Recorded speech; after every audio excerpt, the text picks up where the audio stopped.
Well, hey guys, and welcome back to Maine Fish and Wildlife for a little more remote learning. Today we're going to wrap up Unit 1. We're going to do so by discussing MDIFW, which stands for Maine Department of Inland Fisheries and Wildlife. We're going to talk about that state agency responsible for management of wildlife here in Maine. Before we really get going, I want to make sure that you have our guided note sheet that we've been working on throughout Unit 1 open up in Notability so that you can flip back and forth and finish those notes and submit those for credit when we're done today.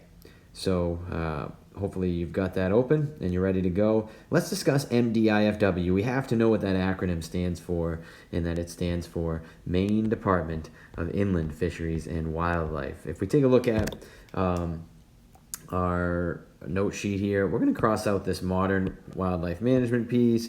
We're going to cross out our population growth curve stuff. We're just going to kind of skip over in the interest of time here with Unit 1 this year so we can move on to our mammals unit after next week. So yeah, we want to know here, we have it flagged, but we really want to know that MDIFW, I can guarantee you on the Unit 1 test, I'm going to ask you what MDIFW stands for, and that stands for Maine Department of Inland Fisheries and Wildlife. And remember, we said it was formerly known, we talked about this during our history of wildlife management, it's formerly known as, Fish and Game, and there's still several state agencies that have retained that fish and game tag. And remember, game would signify that all we care about is the creatures that we hunt and fish for food or sport. The fact that we switched it to wildlife signifies that we manage all wildlife here in Maine these days, and MDIFW has a really huge job because not only are they in charge of our game animals and game fish, they're managing all sorts of non-game species as well. So let's look here. They got a really cool seal, that Maine Department of Inland Fisheries and Wildlife there, with a deer and a fish and a duck flying by. And they're responsible for a whole bunch of stuff. They manage all inland wildlife. They create and enforce wildlife law. They do a ton of research, scientific research on wildlife, and they also have a major role in terms of conservation and land management. They own a lot of property around the state that they work with to ensure opportunity for people to get out into the outdoors, and we'll talk about that here in a little bit. So let's make sure we get that in our notes, though.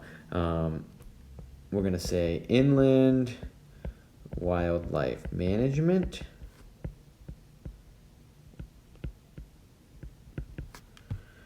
We said creating and enforcing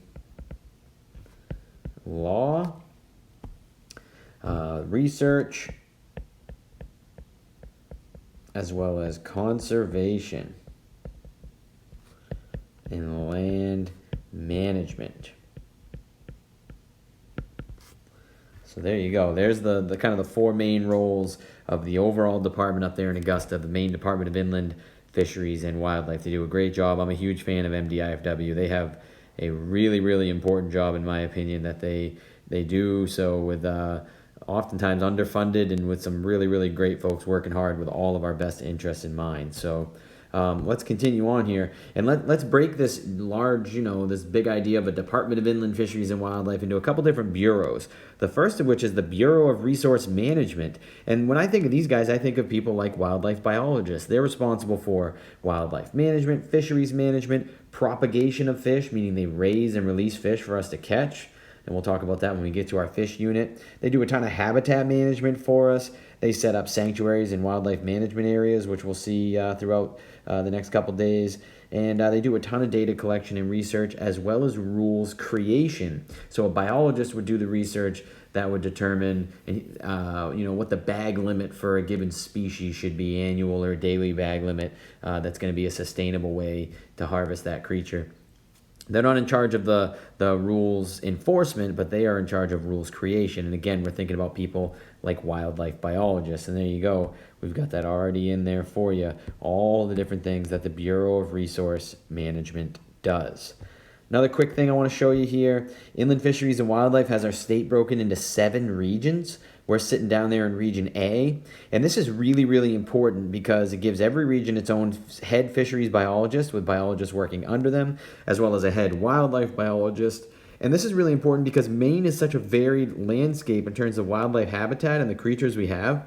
When I look at Region A, where we're from, I'm thinking, in terms of just game species, we're talking about, big time white-tailed deer, wild turkeys, and those are kind of the big ones down here in southwestern Maine. If you think about biologists in Region E, that Moosehead region, there's certainly deer up there, not a whole lot of turkeys, but really the big focus with their game animals up there might be more on the lines of moose and bear, and same with G and even F. So it makes sense then that depending on the region of the state, we want to think about it differently and have people working to focus in on these micro areas. So Region A is kind of this Southern Lakes region, and B would be Mid-Coast. C, I think we call the Down East region. And D is kind of that Rangeley, mountains region, and E would be that Moosehead region. So it's interesting how we do that, and we go even further. So we already have the things on those regions there in our notes for us. And if we go down here and we look at WMAs, these are some of my favorite places in Maine. These wildlife management areas, another acronym we need to know. A WMA is a wildlife management area. And this is one of the most important aspects, I think, of the Department of Inland Fisheries and Wildlife. It's another way that they fulfill one of the 7 principles of the North American model, and that they provide opportunity for all. So this is state-owned land that is managed specifically to maximize wildlife populations as well as outdoor opportunities. So they're trying to balance both of those things. This is absolutely conservation minded, right? Because we're not just preserving it, and we're not going out there willy-nilly and harvesting everything. We're trying to manage these properties in a way that maximize wildlife populations, but also allow for some human interaction. So really important. It's public land. Anybody can get out there, hunt, fish, hike, wildlife watch, berry pick, do whatever you want to do out there under the rules of the law. And it's really, really cool. We have wildlife management areas all over the state. Some of the closer ones we have to TA, the entirety of the Scarborough Marsh, just about the entire thing, is a wildlife management area owned by the state. That's the Scarborough Marsh Wildlife Management Area. There's another one over in Kennebunk, the Kennebunk Plains Wildlife Management Area that I did some filming on this week. Hopefully you'll check out at some point going forward. A really cool spot with some really critical habitat for some wildlife here in southern Maine. And I grew up on another one north of us up there in Cumberland County. My parents' property actually just about abutted one of the largest wildlife management areas in southern Maine, the Steep Falls Wildlife Management Area. Huge block of woods with tons of deer and turkeys and all kinds of stuff running around out there. So I grew up running around as a kid in the Steep Falls Wildlife Management Area quite a bit, and it's still a special place to me. A giant piece of public land that allowed a kid like me to run around and have a ton of experience in the woods and develop a passion for the outdoors. So bravo, MDIFW, for giving people that kind of opportunity. So those WMAs, those wildlife management areas, super important. I would encourage anybody to get out there and explore a wildlife management area near you and check out the good work Inland Fisheries and Wildlife is doing. And then maybe this is the most important message from today. You guys in the class have seen this map I have up on the wall, and there's our last acronym to know, this WMD, Wildlife Management Districts. And a lot of hunters in Maine are familiar with this map because it's pretty important to know which district you're in for a variety of reasons. The common slang used by hunters, though, a lot of times they're just called zones. For whatever reason, but the official term would be Wildlife Management District. There's 29 of them that the state is broken into, and this is a really cool approach. This allows biologists to micromanage wildlife populations, and here's what I mean by that. They use this for moose permits, right? When you're awarded a moose permit, we've talked about this in class, you're given 6 days to harvest a moose, and you must do it within the WMD that you're assigned. So if you get a District 1, a September bull permit, you're only allowed to harvest a bull moose within that District 1, within the 6-day time period in September that they give you. And it's really a way that they can micromanage the amount of hunters in the woods and the number of moose being harvested. The other way we see this used very commonly is through any deer permits, which we've talked about already in class. But that gives hunters in Maine the opportunity to harvest an antlerless deer, generally a doe, right?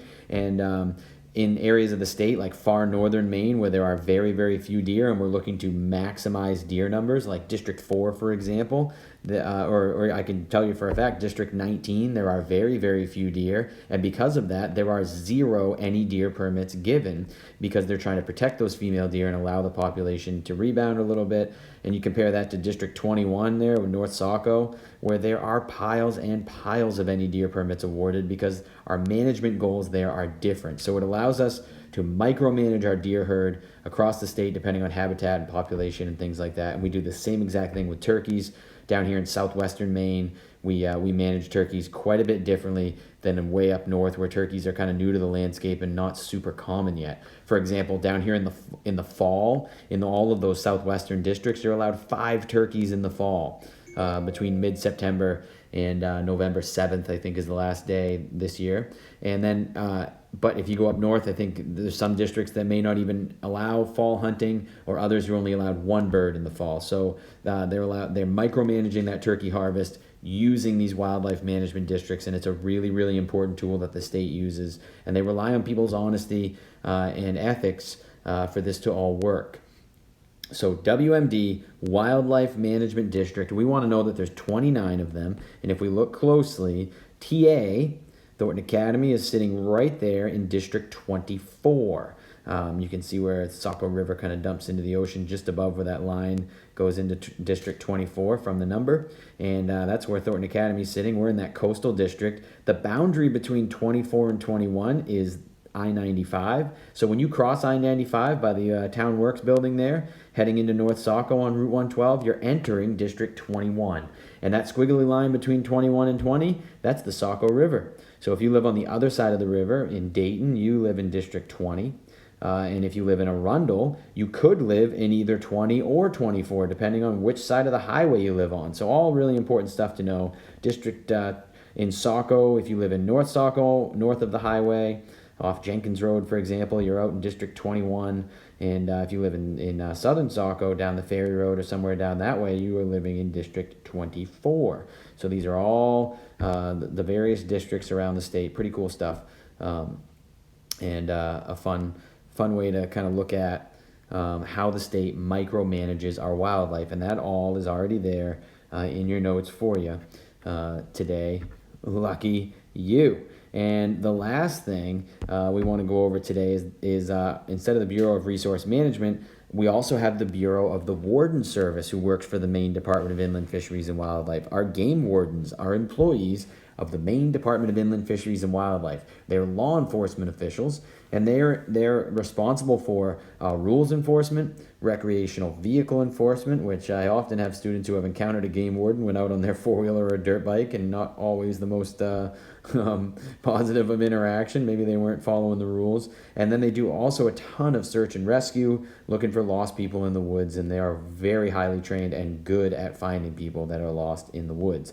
We have one of the oldest warden services in the country, which began in 1880, which just kind of shows how important wildlife has been to our culture here in Maine for a long, long time. So the wardens are out there doing really great work. It's not an easy job, and there's not nearly enough of them to really to enforce a lot of the kind of tough things that are happening to our wildlife around the state sometimes. But yeah, really, really tough job, and some really cool people that do it. Then yeah, those 3 main responsibilities: rule enforcement, recreational vehicle enforcement, and search and rescue. Pretty cool career that a lot of people kind of aspire to. So that's our Maine Department of Inland Fisheries and Wildlife. Hopefully you've been following along with me today. You may have noticed that I forgot to delete a lot of these notes out of here. You're welcome. Classic 2020 move. And all you had to write down today was just a little bit of stuff that, we were formerly called the Fish and Game instead of Maine Department of Inland Fisheries and Wildlife. It would have been Maine Department of Inland Fisheries and Game. And that, their 4 responsibilities are inland wildlife management, creating and enforcing law, research, conservation, and land management. And the rest of it was filled in for you.